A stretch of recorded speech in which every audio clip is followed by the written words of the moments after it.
Hi everyone. This online lecture is going to talk about understanding how to find peer-reviewed research articles and understanding how to read peer-reviewed research articles. We're going to be reading and finding research articles a lot this semester, so I just want to make sure you have a resource that you can keep coming back to make sure that you have all the tools you need to find and access and read these articles.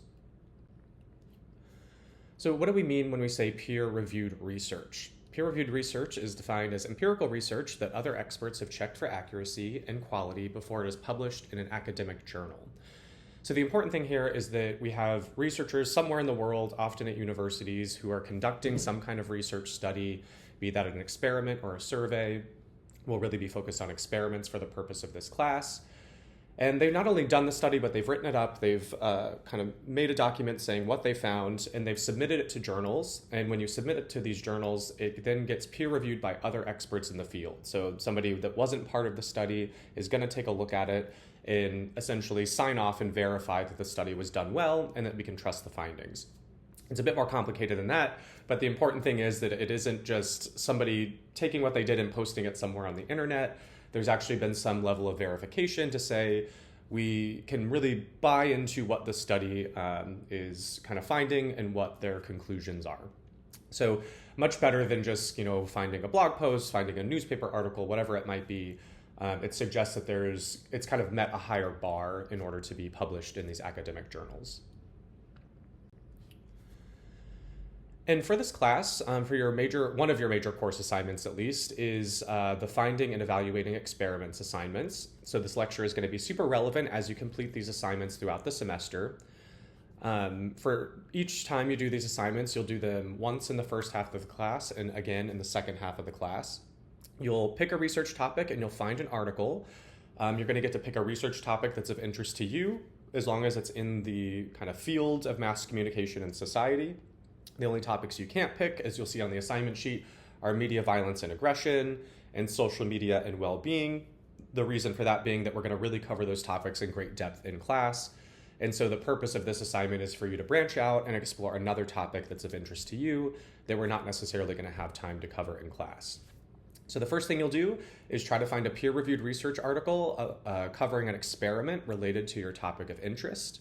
We're going to verify that you have found the right type of article that you can use for this assignment. After that, you're then going to read and evaluate the article based on the quality, basically, of the study that was done and what you think of the conclusions they're drawing. And we're going to go over in great depth in class the kinds of things you'll be evaluating for this assignment. But then we'll grade your evaluation.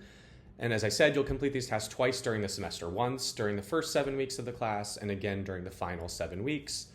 And building a bit on what you learned the second time. So we'll sort of incorporate another layer of questions, added layer of difficulty based on some of the new material we've covered by the time you get to that point.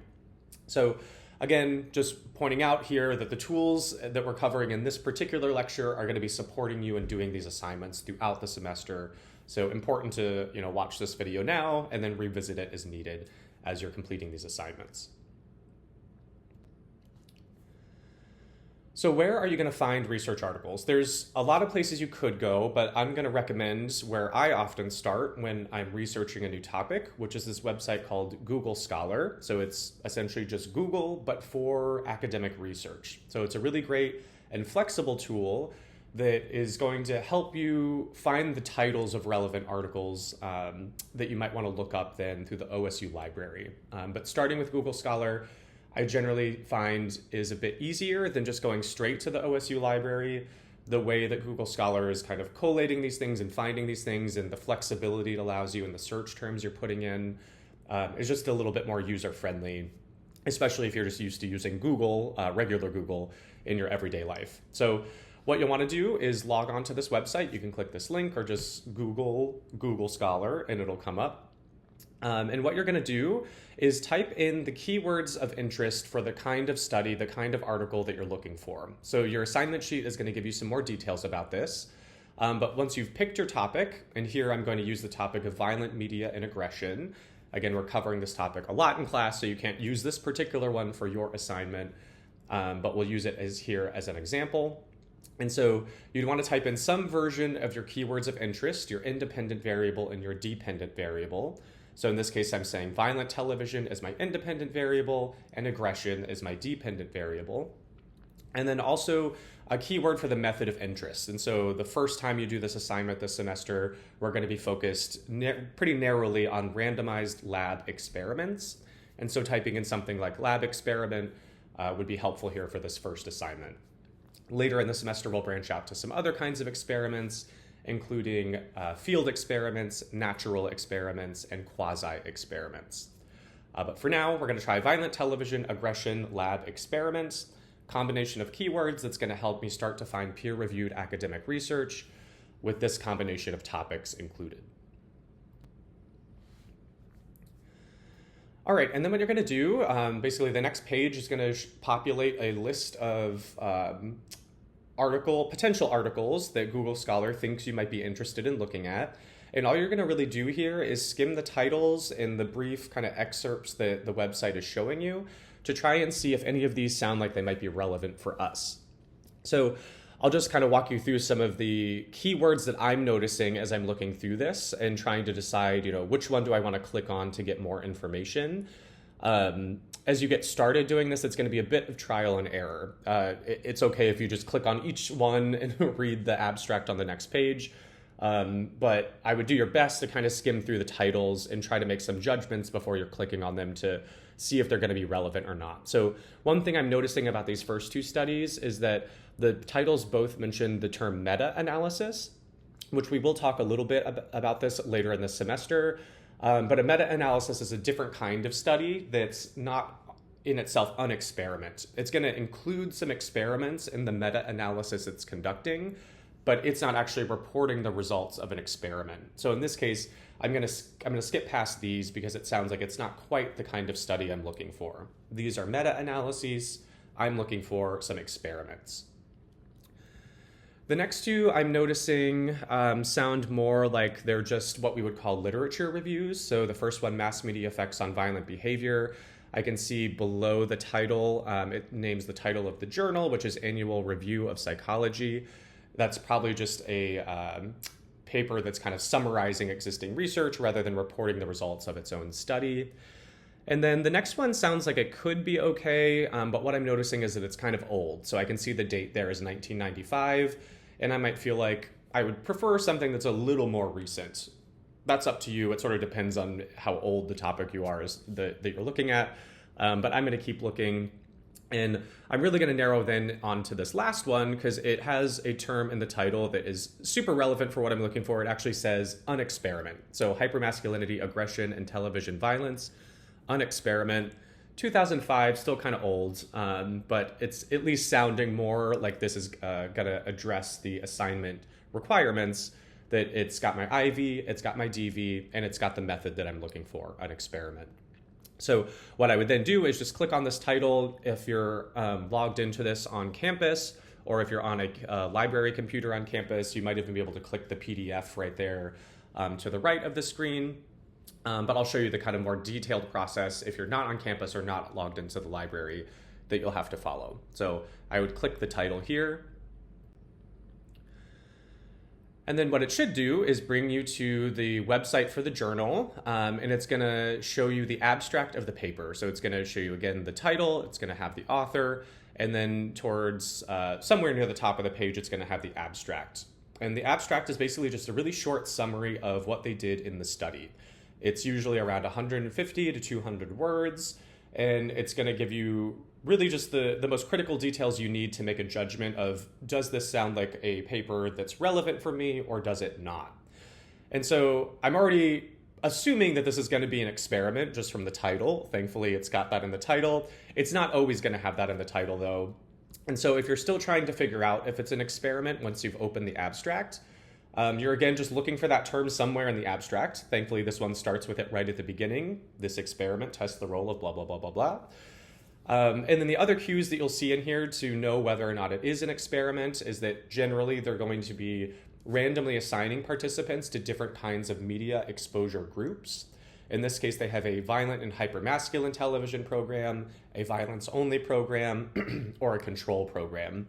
And then they're looking at how aggressive they are after watching one of these three programs. And so if you're reading the abstract and it doesn't necessarily say experiment, but they describe assigning participants to different media exposure groups, that's going to be another cue that you've probably found an experimental study. So based on everything I'm seeing here, it's looking like this particular peer-reviewed research article is going to meet all the requirements that I need for the assignment. And so then I would say, okay, I want to look up this full article. It's possible that it might let you just open the PDF on this page. Again, if you're logged in to the library, or if you're logged in to the campus Wi-Fi, or if you're on a library computer, it might just give you the PDF right on this page, which would be great. If it does not, you're going to have to go through a couple more steps, and so I'll show you those steps next. So the next thing you want to do is then log into the OSU library. The reason for this being that the library gives you access to pretty much any research article you could possibly want to find. There's some exceptions to this, but you pay for this with your tuition, so it's really worth it to use. Again, I don't start with the library because it's a little more difficult to search around in, but once you actually have a title for a study that you want to find, the library is going to be the place to go, and it's 98% of the time going to have access to that article. So you'll log into the library website and you'll just copy and paste the title of the article you found in Google Scholar right into that search bar on the page that pops up. So you don't have to click any of the other options. You can just plop that right in and hit enter. So you're going to paste that title in and hit enter.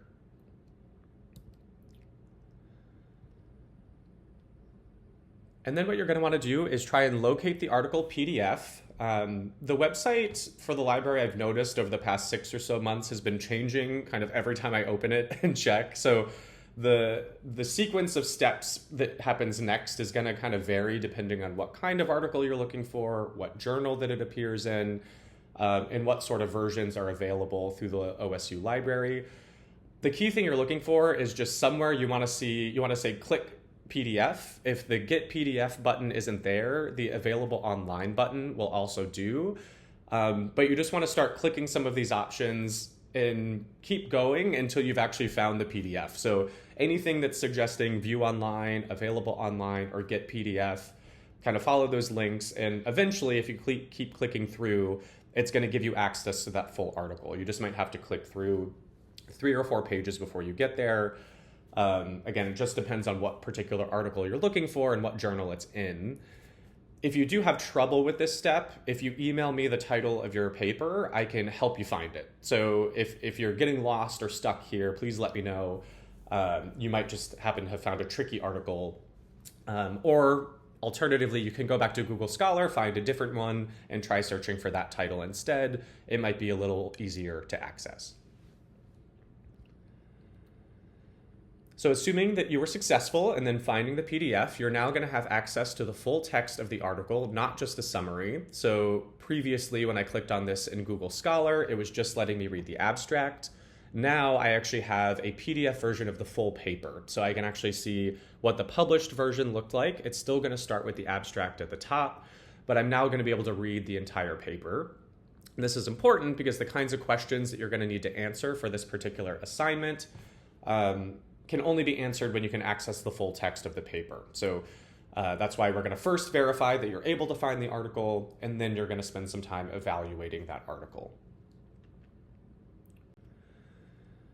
And that brings us to reading research articles. So what are the kind of key steps here for reading research articles? I know everyone entering this class probably has a wide variety of experiences with actually reading peer-reviewed research articles. For some of you, it might be your first time. Some of you might have done it tons of times. Some of you maybe did it a few times.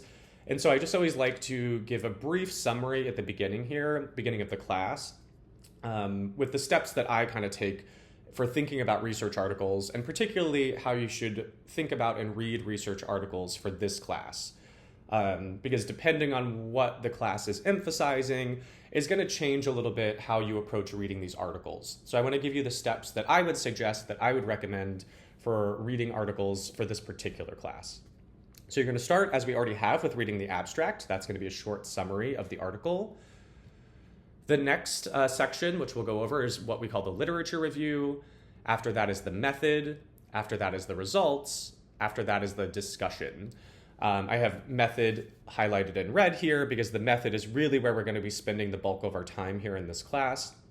but there's important details in each of these sections. So I'll briefly just talk about each of these sections and some key things you should be looking for.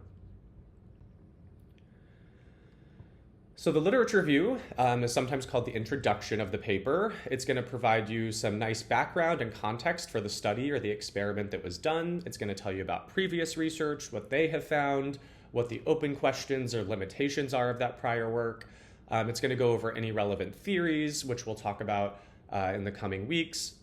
And it's usually going to end with what we call hypotheses, so specific predictions for the particular study, particular experiment that you're reading. Sometimes those are actually called out in the text. As you can see in this image here, it actually says H1 or hypothesis 1. And there's usually going to be a paragraph either before it or after it that's elaborating on why they think that prediction is going to happen. These are not always going to be called out kind of nice and clearly. Sometimes they're going to be embedded just within the paragraph. And sometimes they won't even call them out super explicitly. They'll just say things like, we predicted blah, blah, blah. They won't necessarily call it hypothesis 1 or something like that. But useful as you're looking through the literature review, just to get a sense for what's the kind of prior research they're looking at, what are some of the open questions from that work, and what are they predicting for this particular study? Where did they get those predictions from? The next section, most typically, is going to be called the method, sometimes materials and methods, depending on the journal. And it's going to give you the nitty-gritty details about this study or the experiment that was done. For example, it's going to tell you about who was in the study, the sample participants.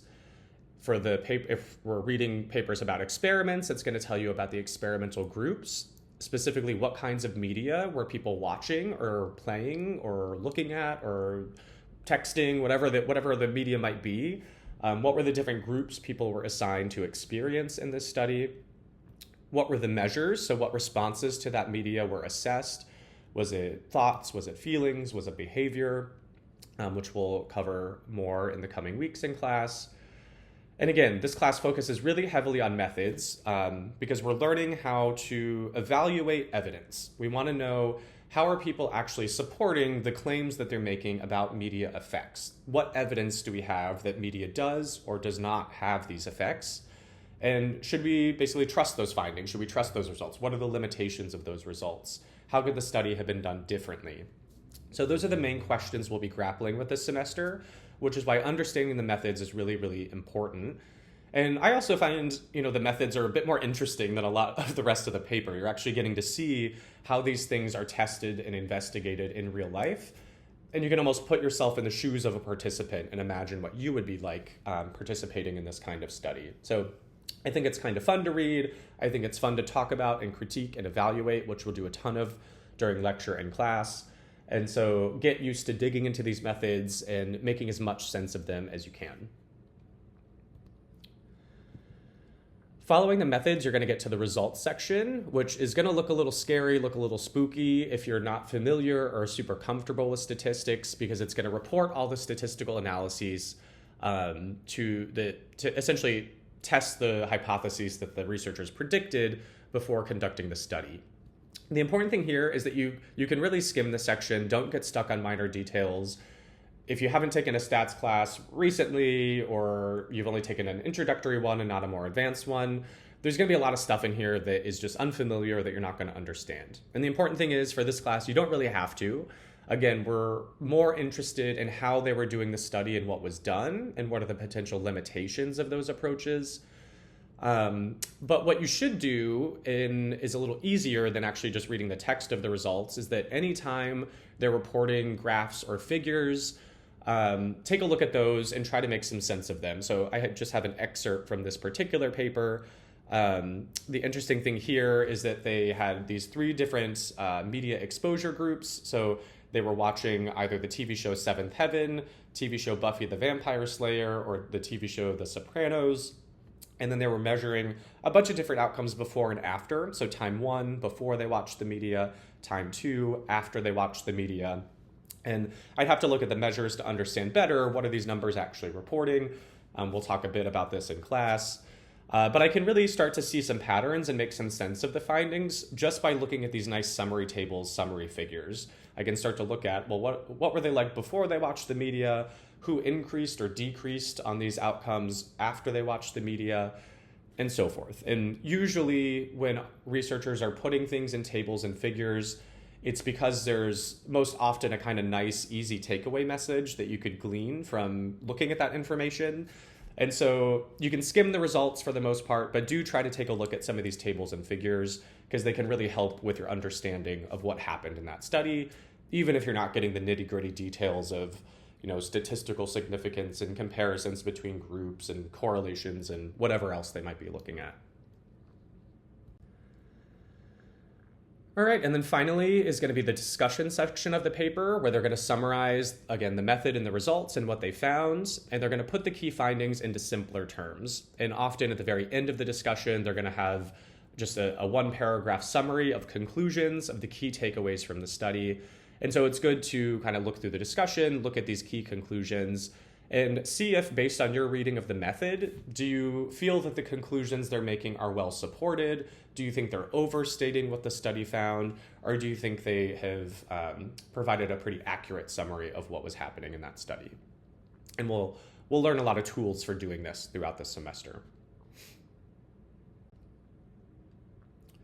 And to just summarize some of my tips here, to make it really clear, the really fun and maybe important thing that I want you to get is that you should not necessarily read every single word of these research articles, because not every single word is relevant for the kinds of discussions that we need to have in class and the kind of things I'll be evaluating on exams and quizzes and so forth. So my recommendation would be to read the abstract in full. It's super short, it's super easy. It's going to let you know if you found the right study. It's going to give you a preview of what's happening in those methods, so you have a framework for understanding it.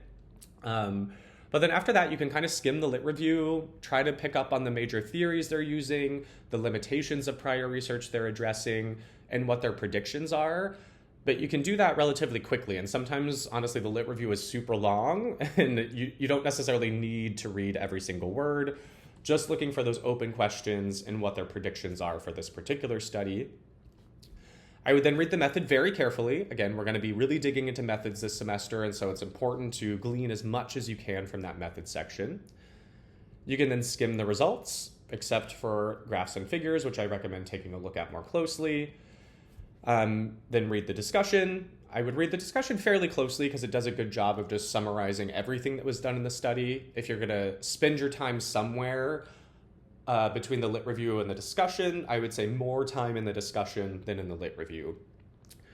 And then I would go back and reread the abstract now that you have kind of gone through the whole paper, just to go back and make sure that you've picked up on all the key things that they were covering in the abstract, and to see if you agree or concur with the conclusions they're drawing based on your read of the study.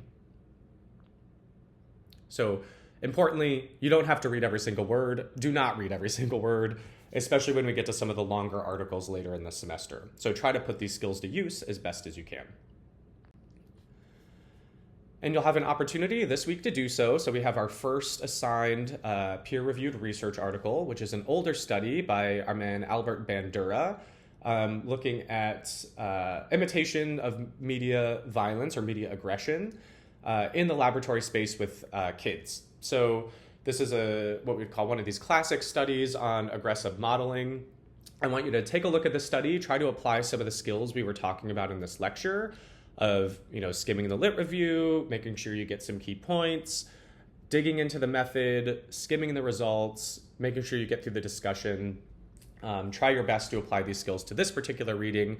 And what I want you thinking about for our discussion in class, we'll go over kind of step by step what happened in this study. But then I want to make sure we have a discussion about what questions or concerns you have about this experimental design they were using and the results that they found. So what critiques or concerns or questions do you have about the way they did the study and how it maybe shaped the results that they have in this study?